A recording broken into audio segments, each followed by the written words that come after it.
Sejam todos bem-vindos ao canal Histórias da Espiritualidade. Dando continuidade à história, ninguém desvia o destino. Diante da minha fraqueza, da minha insegurança, Abel abriu os meus olhos, lembrando-me mais uma vez do porquê eu ter feito tudo aquilo. Eu nem sei onde foi que eu encontrei forças dentro de mim para entrar naquele trem, sem rumo certo. De repente, eu me vi tão apavorada quanto estivera antes de forjar a minha morte. Eu ainda caminhava, infelizmente, sobre a sombra do medo, do qual pensei me livrar com toda aquela farsa. Esperança olhava fundo para Heloíse, quando ela terminou de contar a sua história. Meu Deus, murmurou ela. Heloíse acrescentou com pesar. Quando eu olho para trás, eu não acredito que fui capaz de fazer o que eu fiz. Eu chego a acreditar que estava completamente fora de mim, tomada de pavor.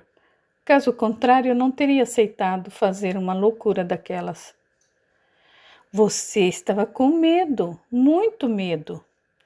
Eu estava apavorada. Heloíse baixou a cabeça por alguns instantes e, quando a reergueu, seu rosto estava todo riscado de lágrimas.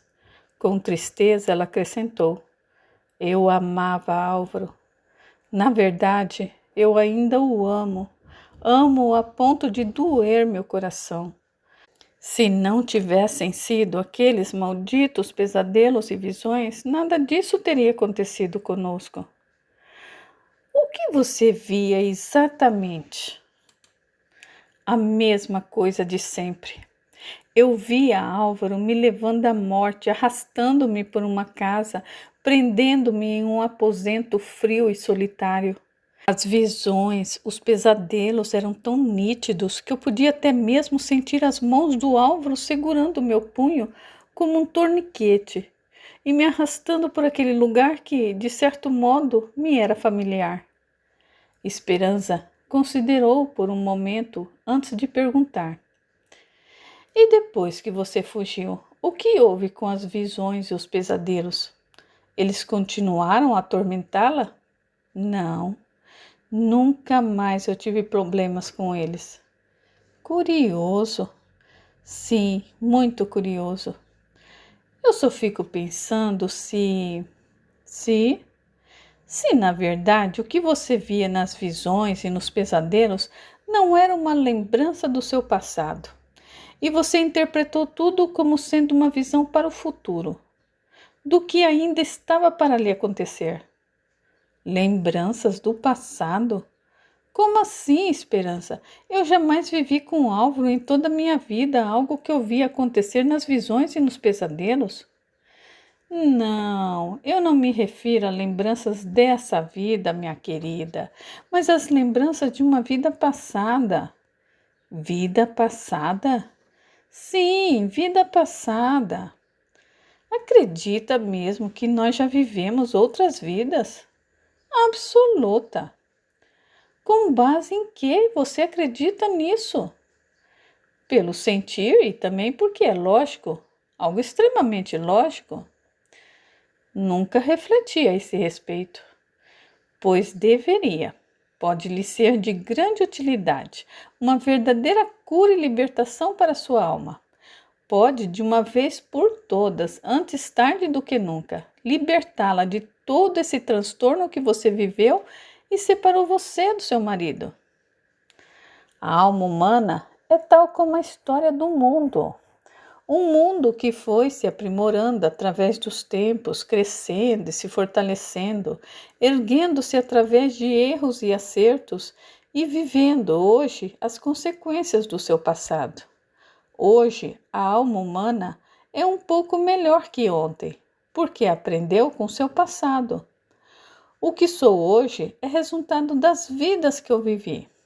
Aquilo com que eu sei lidar de cor explica-se pelo fato de eu haver aprendido muito bem no passado. Só mesmo considerando a existência do processo de reencarnação é que se pode compreender quem somos. o que nos tornamos e compreender, enfim, que quem escreve o nosso destino somos nós mesmos. Esperança tomou o ar antes de perguntar. Diga-me, como você estava vestida no seu sonho? Como estava vestido o seu marido? Heloísa assustou-se com a pergunta e, antes que ela respondesse, Esperança respondeu por ela. Aposto que se vestiam roupas de outra época, não é mesmo? Sim. Agora que você mencionou, eu percebo que vestimos roupas de uma época bem antiga. Roupas da época, com certeza, em que você reencarnou ao lado do seu marido, época em que provavelmente vocês também foram marido e mulher. Mas isso é possível? Digo, um casal que se formou numa vida passada casar-se novamente numa vida futura? Sim, especialmente se eles se amam muito. O amor, quando é amor de verdade, atravessa vidas, é quase eterno. Mas quem ama não mata. Não mesmo. No entanto, se ele realmente a matou na vida passada, deve ter sido indiretamente. Como alguém pode matar alguém de forma indireta? Ainda mais se ama, eu não compreendo. Um dia encontraremos as respostas. Houve uma breve pausa até que Heloíse perguntasse: Quem foi você no passado? Digo, em vidas passadas. Muitas pessoas, mas eu vou falar de uma em especial, aquela que eu fui na época do auge da Inquisição. Heloísa arrepiou-se inteira. Não gosto nem de ouvir essa palavra. Nunca gostei. Desde que eu estudei a história na escola, ela sempre me causou arrepios. Chegava a ter pesadelos horríveis com essa época. Você enfrentou tudo isso e certamente porque viveu os horrores da Inquisição. Você acha mesmo?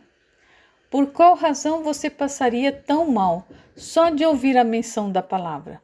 Por isso, muitas pessoas se arrepiam e não podem nem ouvir falar, quanto mais ver ilustrações de certas épocas, porque elas viveram lá e guardam na alma desagrados, decepções, moléstias.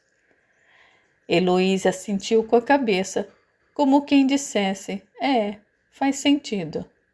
Houve uma breve pausa, até que Heloísa tornasse a perguntar: Você acredita mesmo que eu vi em minhas visões e pesadelos são trechos do que eu vivi na outra vida? Piamente! Se isso for verdade, não havia motivos para eu ter feito tudo o que eu fiz para fugir de Álvaro. Exatamente!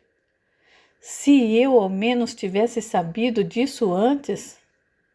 A falta de conhecimento a respeito dos fenômenos que cercam a vida do espírito no cosmos faz com que muita gente cometa tolices. Interprete a vida, fenômenos como o que viveu, de forma completamente errada. Isso é lastimável.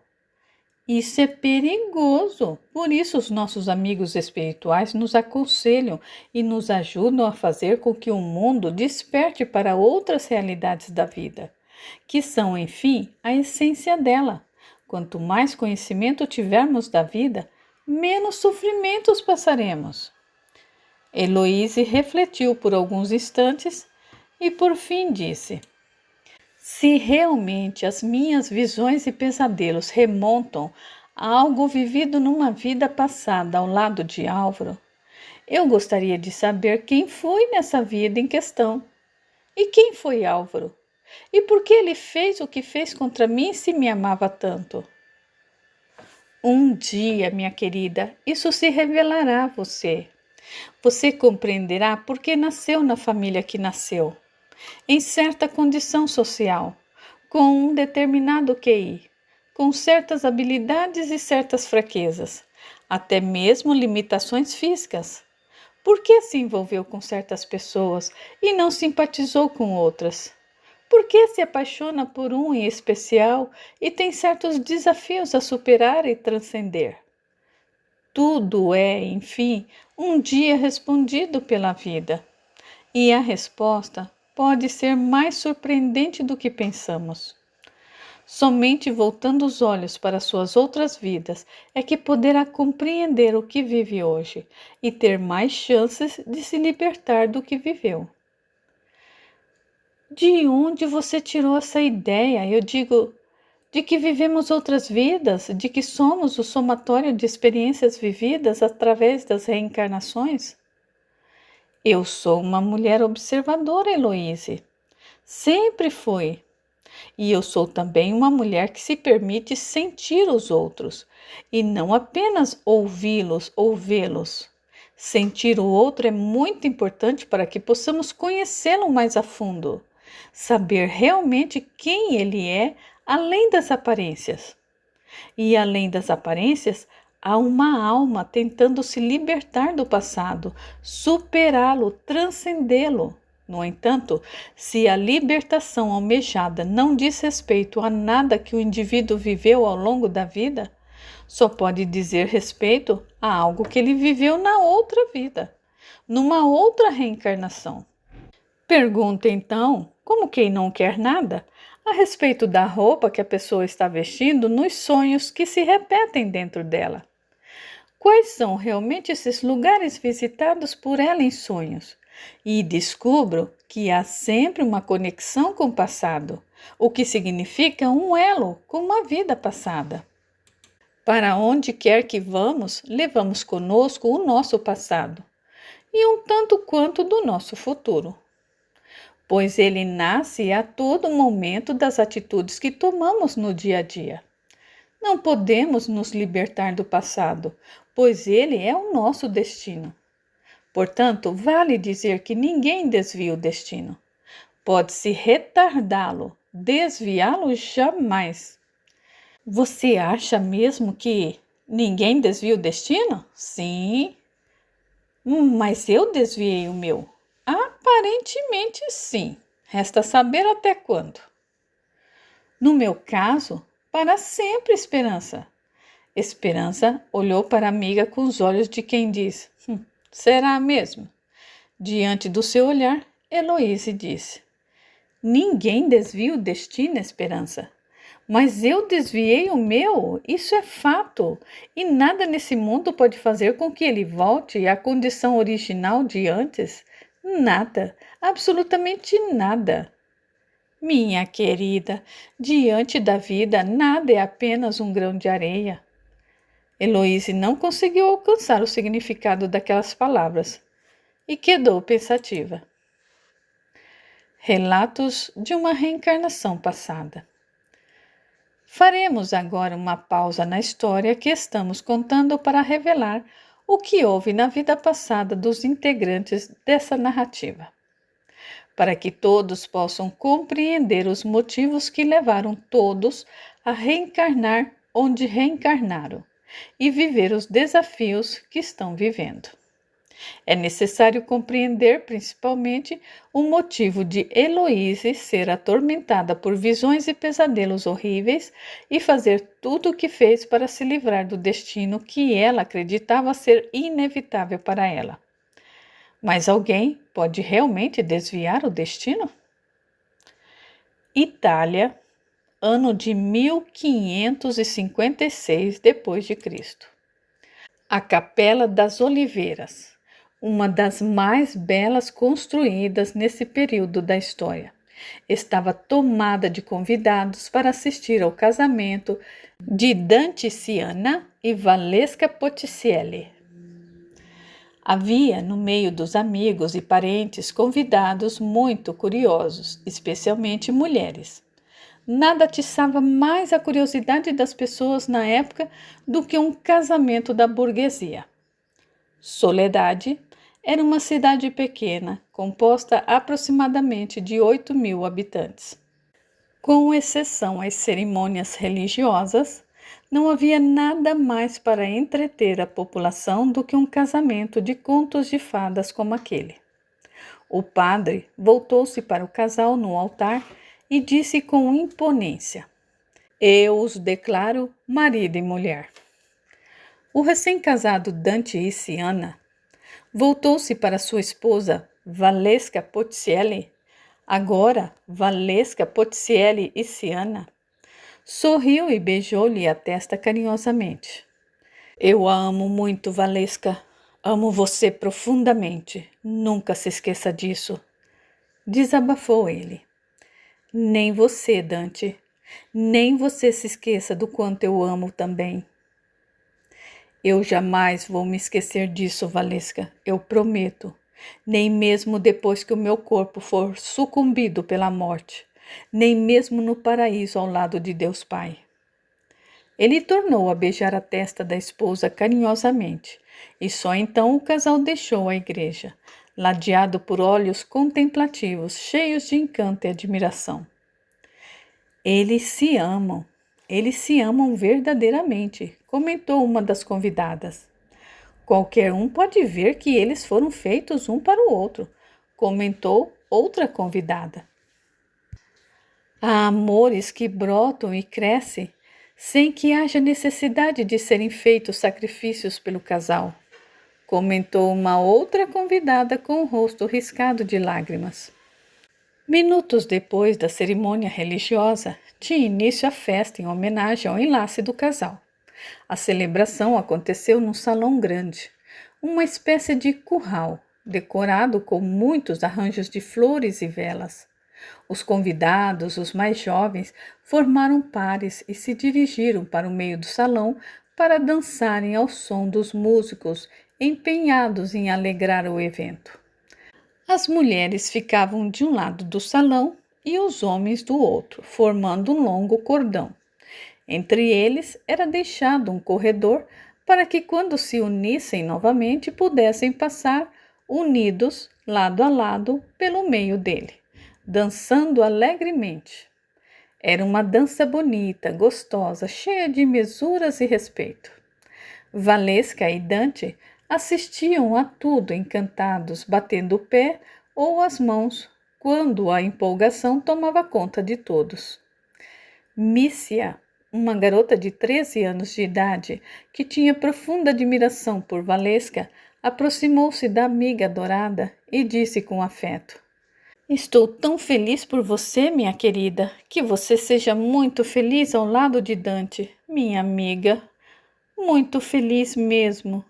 Serei, Mícia, e você vai compartilhar da minha felicidade, pois estará ao meu lado o tempo todo ao longo da nossa vida.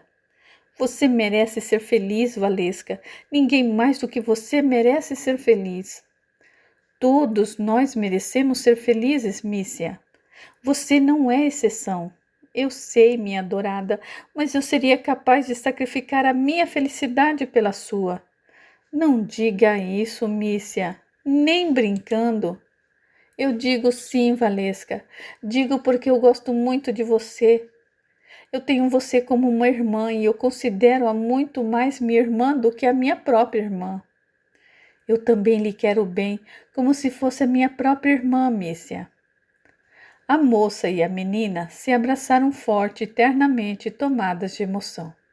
Mícia voltou-se para Dante e disse com sinceridade: Tudo de bom que eu desejo para Valesca, eu desejo para você também, Dante. Obrigado, Mícia. Muito obrigado. Vocês não vão dançar? A festa é de vocês. Dante olhou para a esposa como quem diz: Mícia tem razão. O casal então se dirigiu para o meio do salão. Pelo caminho, Valesca gritou para a jovenzinha: Venha conosco, querida. Arranje um par e se junte a nós, meu bem. Vou já. Mícia olhou ao redor e encontrou diversos rapazes olhando para ela com disposição para tirá-la para dançar, mas nenhum deles a interessava. Mícia! Gritou Valesca, despertando a amiga de seus pensamentos. A jovem correu até ela, que dançava alegre com o marido. Gabriel! Disse Valesca. O quê? Indagou Mícia, que devido ao barulho não pudera ouvir direito. Não houve tempo para explicações, pois bem naquele momento um rapaz alto, de rosto e olhos expressivos, bonitos, aproximou-se dela e perguntou: Concede-me essa dança, senhorita. Mícia sorriu para ele e aceitou. No segundo seguinte, o casal se misturava aos outros que dançavam alegremente ao som dos violinos tocados com exímia maestria. Foi uma noite memorável para todos. Como o próprio Dante fez questão, o casal se dirigiu aquela mesma noite para o casarão da sua propriedade, onde iria viver com a esposa para terem a sua noite de núpcias. O local ficava ligeiramente afastado da cidade e lembrava muito um castelo em miniatura. Você está feliz? Perguntou Dante no ouvido da esposa, depois que eles finalmente puderam ficar a sós no quarto reservado para os dois. Muito, disse ela emocionada. E você? Tanto quanto você. Ela sorriu. Ele a beijou, um beijo quente e ardente, quase sufocante para os dois. E foi a partir desse dia que a vida conjugal de Dante e Valesca teve início. 9 meses depois, dois corações que se encontram. Mícia já estava com 22 anos de idade nesta época. Havia se tornado uma moça de traços bonitos, jeito gracioso, um encanto de pessoa. Caminhava pela rua principal da cidade onde vivia, quando seus olhos colidiram com os do homem, que parecia ter o poder de fazer o seu peito se incendiar e explodir de alegria. O homem de quem ela gostava desde os 18 anos de idade e que fizera com que ela até então recusasse todas as propostas de namoro ofertadas por outros rapazes. Ele, como sempre, desviou os olhos dos dela, procurando esconder mais uma vez o que eles não podiam mais esconder. Por quê? Indagou ele mais uma vez a Deus. Por que eu sinto meu peito se incendiar toda vez que eu vejo essa jovem? Por que, meu Deus?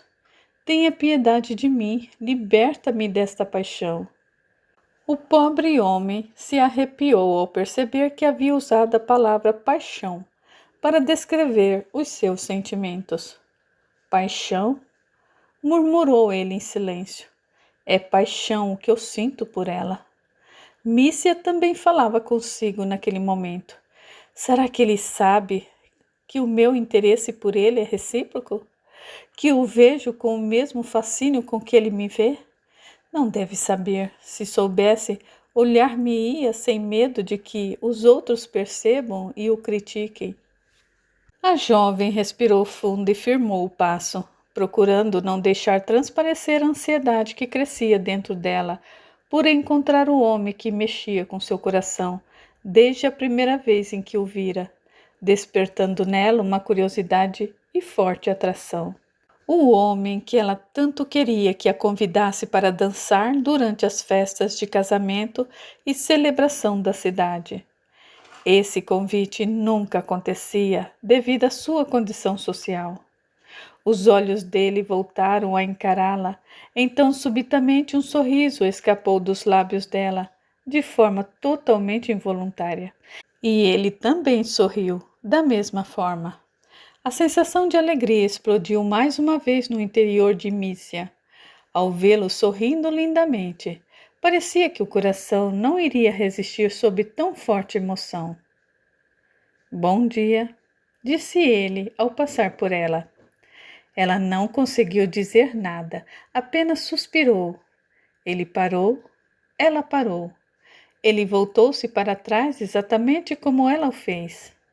Os dois agora se encontravam parados um de frente para o outro, admirando-se, ignorando tudo o mais que corria à sua volta. Hoje eu estou mais feliz, disse ela, rompendo o silêncio que caiu sobre os dois. Mais feliz por tê-lo visto. Um novo sorriso insinuou-se na face bonita daquele homem 12 anos mais velho do que ela. Que Deus preserve por muito tempo essa felicidade dentro da senhorita, disse ele com sinceridade. Há de preservar sim, e pelo resto da minha vida. Preciso ir. Que a senhorita tenha um bom dia. Que Deus a abençoe. Deus já me abençoou, infelizmente de forma incompreensível, pelo menos até agora. Os dois foram interrompidos por uma senhora que pedia licença para passar pelo estreito trecho da calçada em que eles se encontravam parados. Ambos pediram desculpas à mulher e lhe deram passagem no mesmo instante. A senhora agradeceu e seguiu apressada.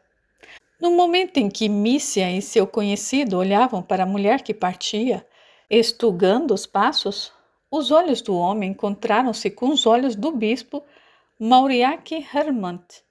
O cavalheiro estremeceu visivelmente e retomou seu caminho sem sequer se despedir de Mícia, que ficou boquiaberta com seu modo rude de se retirar. Podia pelo menos ter me dito adeus, comentou ela com transparente indignação.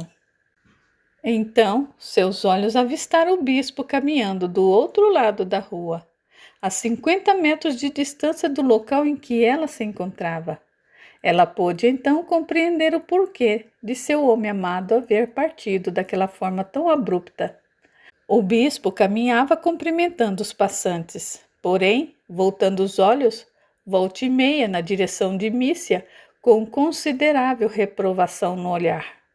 Mícia ignorou seu olhar e seguiu seu caminho.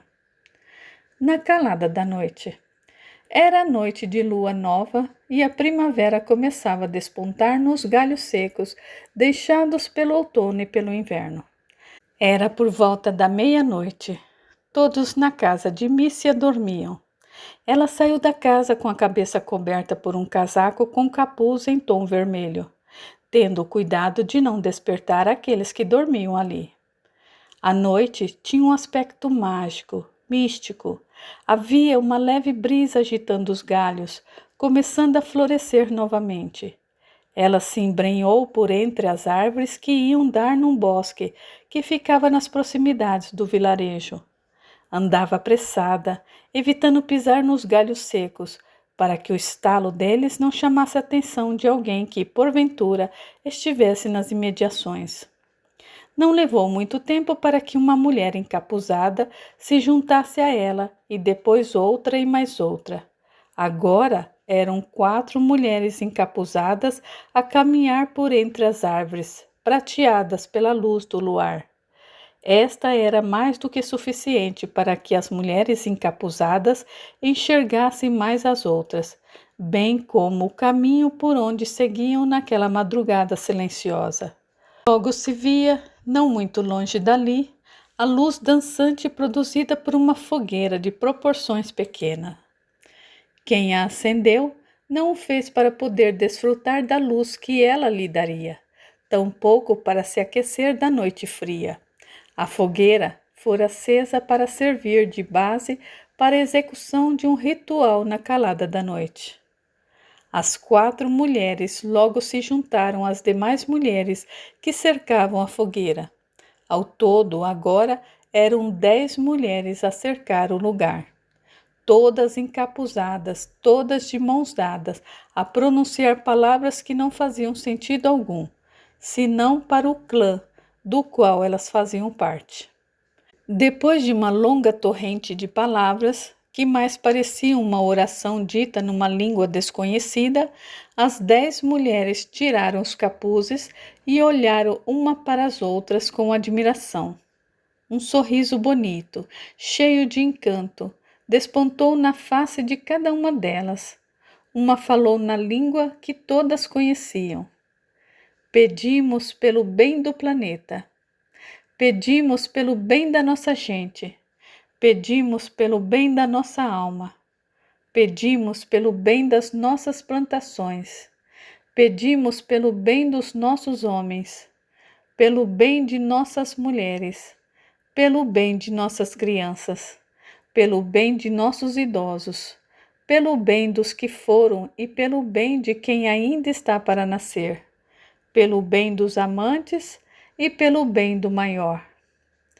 Que a maldade que insiste em dominar o coração do homem seja sufocada pelo bem maior. Que a perversidade e a libertinagem sejam enforcadas pela luz que guia esse bem. Foi permitida então a cada uma das mulheres que jogassem na fogueira o que havia levado para ser arremessado no fogo. Não houve, porém, a necessidade de mostrar uma para outra o que havia levado para cumprir o ritual. Quando todas haviam terminado o ritual, as 10 mulheres tornaram a se dar as mãos e repetiram as mesmas palavras que haviam dito no início. Palavras ditas numa língua que só faziam sentido para elas. Então, todas tornaram a vestir os seus capuzes e se despedirem uma das outras, enquanto 2 delas apagavam a fogueira, e cobriram o local com galhos e folhas secas para que ninguém que passasse por ali notasse que havia sido acesa uma fogueira, ainda que por um curto período de tempo.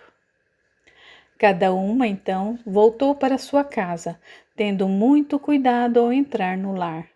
Mícia estava se sentindo tão em paz e feliz, tão entregue aos seus pensamentos de paz e amor, que nem sequer notou que havia uma pessoa escondida atrás de uma das árvores que ficavam próximas da casa onde moravam, observando a sua chegada. A pessoa em questão fez o possível para não ser vista por ela. Não queria, em hipótese alguma, que fosse descoberta ali.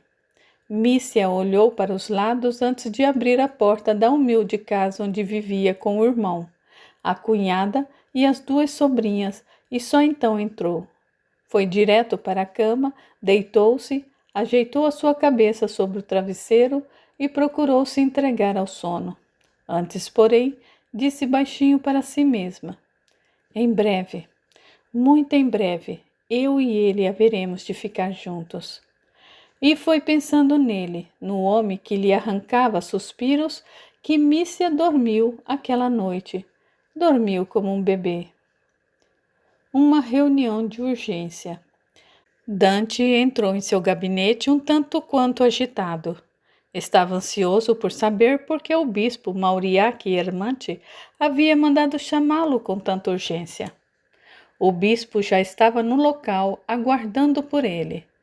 Era um homem alto, forte, de rosto avantajado, gorducho, com doces olhos azuis, muito vivos e uma mania de puxar os lábios para a esquerda quando falava.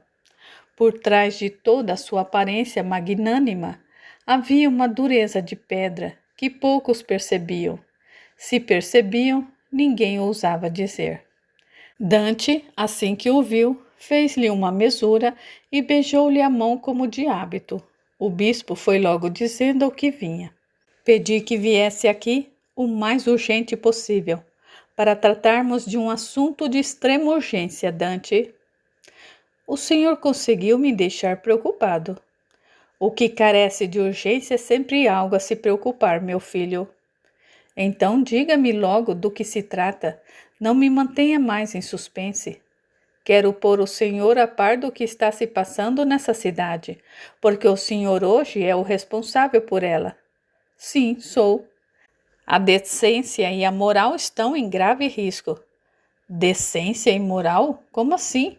Já tomamos providências contra as prostitutas, como o senhor nos pediu? O que mais pode ser imoral e indecente do que elas? Diga-me logo. O senhor sabe que a igreja condena todo tipo de bruxaria. Sei, lógico que sei. O senhor deve estar a par do grande número de bruxas e bruxos que estão sendo queimados em fogueiras pela Europa, não é? Ouço falar, mas eu não sei precisar quantos já foram parar na fogueira. Milhares. Milhares? Sim. E o mais surpreendente é que, mesmo tendo um número tão grande de mulheres e homens envolvidos com bruxaria, queimados vivos em fogueiras para exorcizar o demônio que possui seus corpos, ainda assim muitas mulheres e homens continuam fazendo o que não devem, pecando, indo contra os princípios de Deus. É lastimável. Sim, é lastimável. A bruxaria é como uma praga que se alastra sobre uma plantação e, se ela não for detida a tempo, destruirá tudo de bom e de moral que conseguimos construir e manter na nossa sociedade. Onde o senhor está querendo chegar? Infelizmente, essa praga já chegou em nossa pequena cidade. Dante levantou-se da cadeira num salto. Bruxaria? Aqui em Soledade? Aqui mesmo, meu senhor, bem debaixo dos nossos olhos.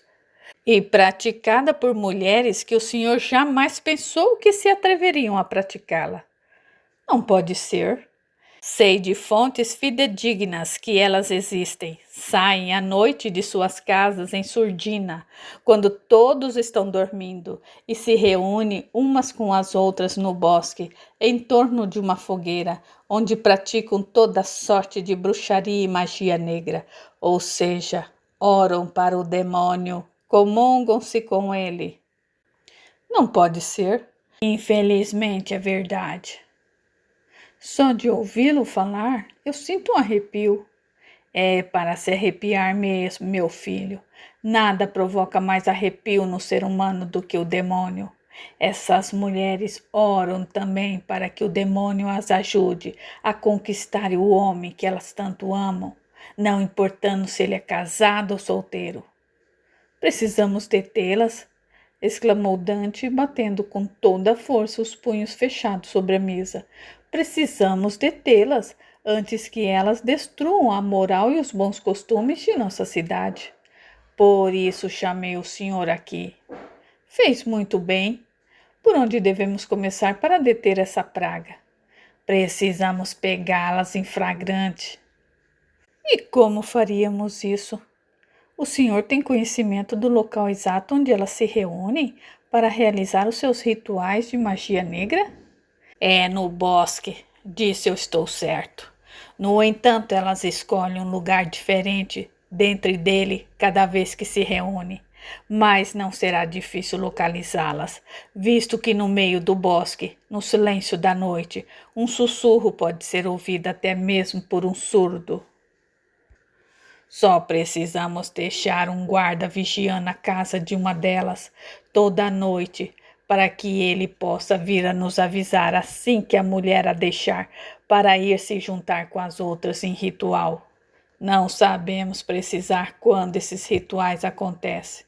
Aí então entraremos no bosque e pegaremos todas em flagrante.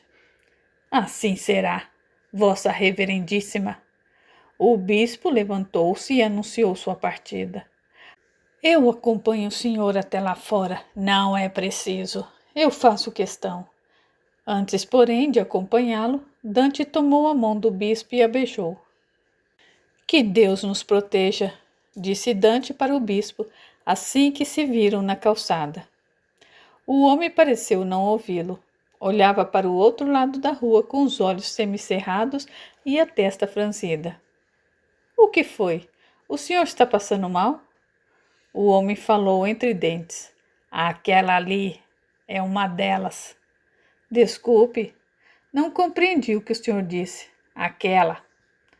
O bispo se calou, pois bem naquele momento Mícia aproximava-se deles para cumprimentar Dante.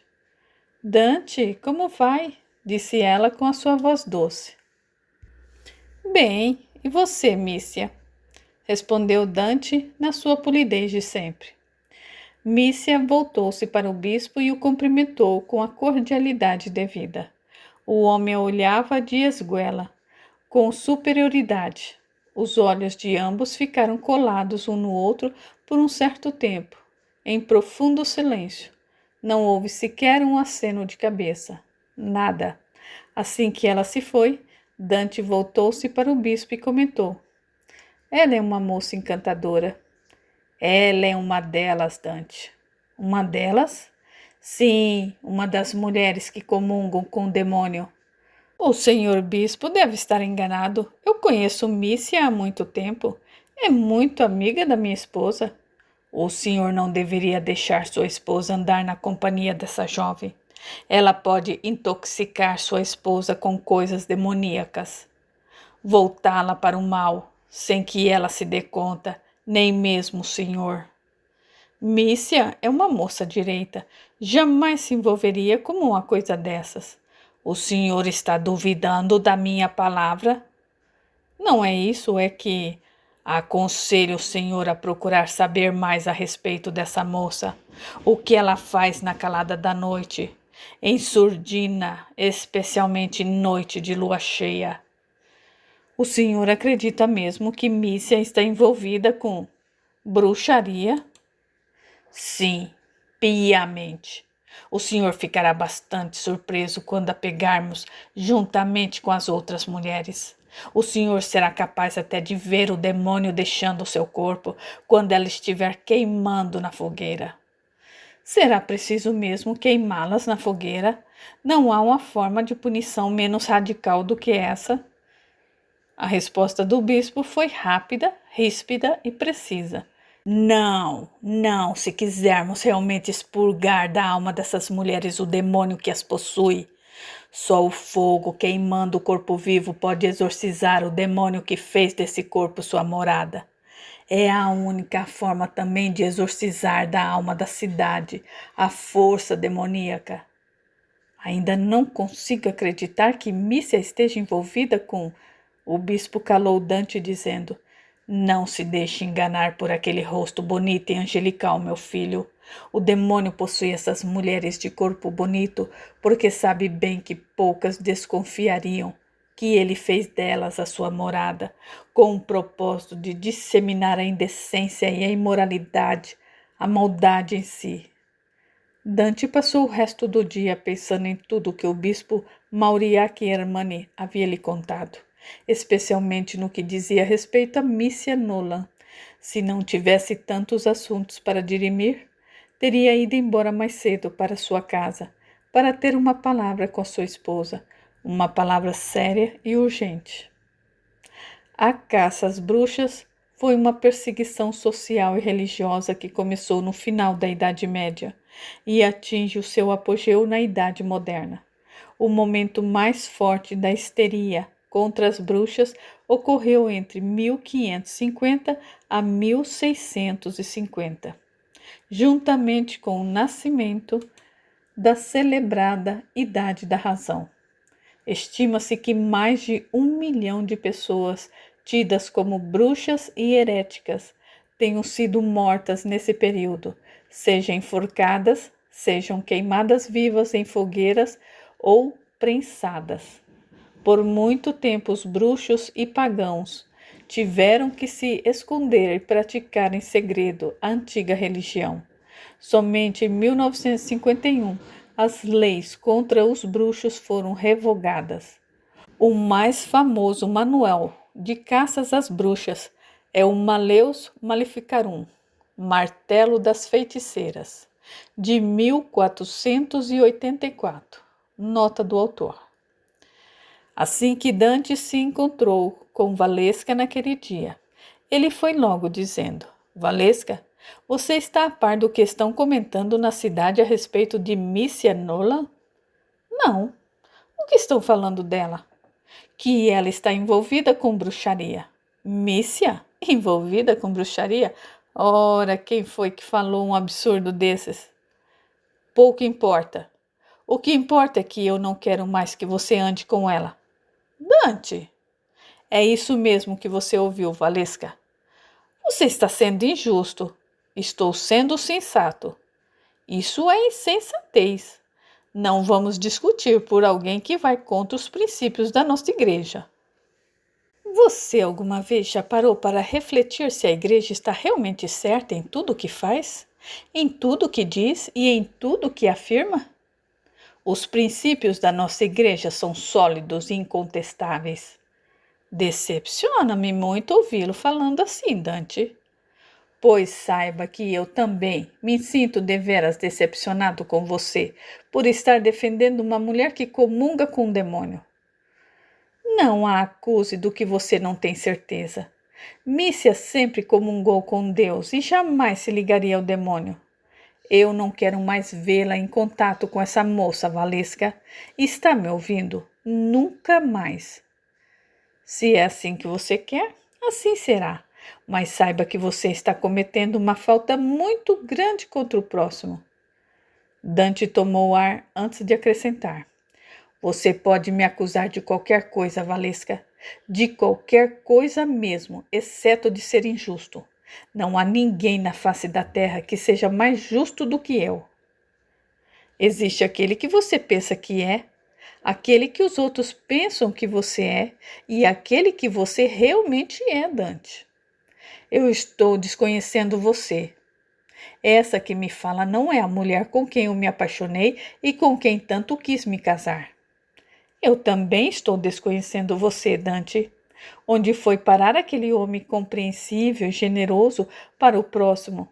Ele continua aqui, bem na sua frente. Pois não me parece. Saiba que eu não vou tolerar nada que vá contra os princípios da nossa igreja. Nunca. Foi o bispo, não foi? Foi ele quem meteu isso na sua cabeça.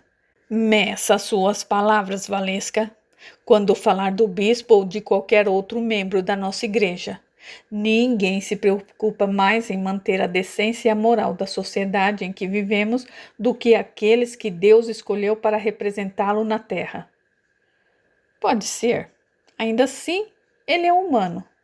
Nenhum padre, frei, bispo que foi capaz de renegar os prazeres carnais e materiais continua sendo humano, Valesca. Caso continuassem, não poderiam prosseguir representando Deus na terra. Valesca quedou, entristecida. Depois disse: Mícia é uma das minhas melhores amigas. Conheço-a, e você bem sabe, desde que era uma meninota, e por isso a tenho como se fosse minha filha. Teve como se fosse sua filha. Agora não tem mais, nem como filha, nem como amiga, compreendeu?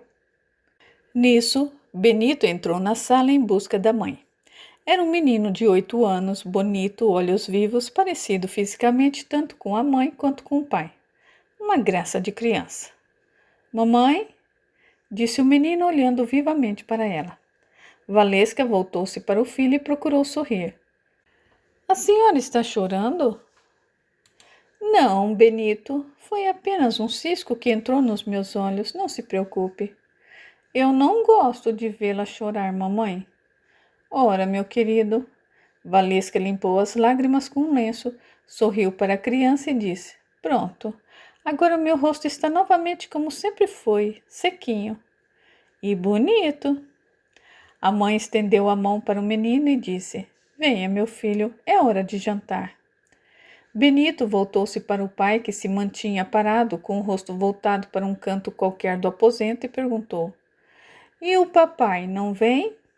Dante respirou fundo, voltou-se para o menino e disse: Vou também, meu filho. O menino esticou uma mãozinha para o pai e a outra para a mãe, e assim que cada um segurou a sua mão, o menino disse com empolgação: Então vamos. O casal deixou o aposento unido pelo filho amado. O jantar transcorreu em profundo silêncio. Nunca havia sido daquele jeito. Até os criados estranharam a atitude do casal à mesa aquela noite. Quando chegou a hora de pôr o pequeno Benito para dormir, Valesca levou o filho para o quarto, colocou-o na cama e se pôs a contar uma historinha para ele ninar. Logo o menino foi embalado pelo sono. Ela então beijou a sua bochecha, tornou a ajeitar a coxa sobre ele e deixou o aposento. Ao entrar no quarto do casal, encontrou Dante sentado na cama com os olhos voltados para a porta. Estava esperando por você, disse ele com a voz profunda e gutural. Ela olhou fundo nos olhos dele por alguns instantes, depois dirigiu-se para a penteadeira. A voz dele tornou a soar no recinto. Você não pode estar sentida comigo pelo que eu lhe disse, Valesca. Ela se manteve calada. Ele procurou se defender. Estou apenas querendo proteger a nossa casa das artimanhas do demônio, Valesca. O demônio é tão ladino que possui jovens de rostinho bonito e inocente para que ninguém suspeite de suas artimanhas. Tudo o que eu quero, tudo o que eu mais quero é proteger nós dois, especialmente Benito, o nosso estimado e querido filho, das garras do demônio. Será que não entende? O bispo só quer nos proteger, a todos nós, e por isso me alertou quanto a Mícia. E o pior é que não é só ela na nossa cidade que está envolvida com a bruxaria. Há muitas outras mulheres daqui tomando parte desse pacto com o demônio. Eu tenho medo de que essas mulheres consigam contaminar você, Valesca. O demônio é de uma lábia incrível, você sabe. Valesca escovava os cabelos em silêncio, ouvindo atentamente o que o marido lhe dizia. Quando ela se deitou na cama, ele virou-se para ela e disse, enquanto deslizava a mão carinhosamente por sobre o seu braço: Eu a amo, Valesca. Nunca se esqueça disso. Amo de paixão. Não vou permitir jamais que o demônio a leve para longe de mim, meu amor. Nunca, jamais. Eu não saberia viver mais sem você. Os olhos dela permaneciam voltados para o teto, transbordando agora de lágrimas. Não chore, meu amor, por favor, não chore. Eu não gosto de vê-la chorando. Enquanto ele enxugava as lágrimas que haviam riscado o rosto da esposa amada, Valesca fechou os olhos e procurou dormir. O marido voltou-se para o lado e fez o mesmo. Dormiu aquela noite agradecendo a Deus por ter posto na cidade o bispo Mauriac Hermante, um homem de Deus, preocupado em manter a ordem, a decência, a moral e os bons costumes da sociedade, bem como afastar de todos qualquer influência demoníaca. Valesca dormiu pensando em Mícia, no quanto amava a amiga, no quanto lhe queria bem, no quanto era triste ter que se separar dela e ver Dante, que tanto amava, vendo tudo de forma tão equivocada, a ponto de separar as duas por algo que não tinha nenhum cabimento. A madrugada seguiu silenciosa, tão silenciosa que até os insetos da noite pareciam estar dormindo. Aguardem, a história continua.